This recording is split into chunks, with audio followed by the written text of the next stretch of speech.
Let's check out this 1999 26-foot Monterey cruiser.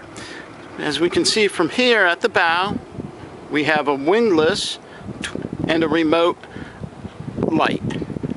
Coming down along the port side, we can check out her lines. The vessel has shore power, Bimini, Fenders.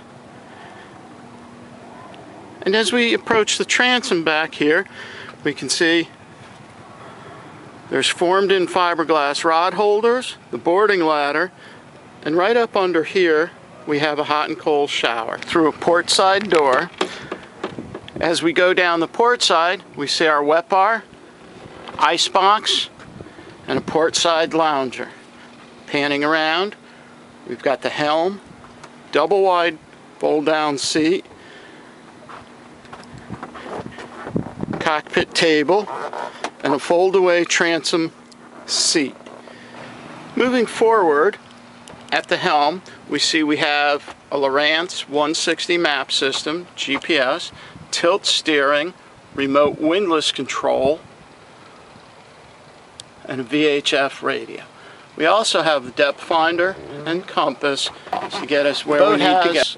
About 425 hours on her, and she'll fire right Another up. great feature on this 26 Monterey cruiser is by opening the latch on this double wide helm seat, You can pull it forward, push the back, and you have a sun pad lounger that's over 8 feet long. Engine access on the Monterey is through the hatch.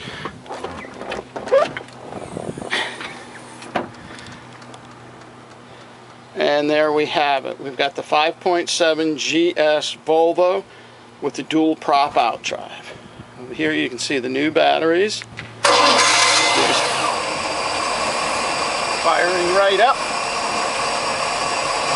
And let's circle around. Check out the gauges. We have our fuel tank, voltmeter, miles per hour. We idle quite nicely at about 600 RPMs.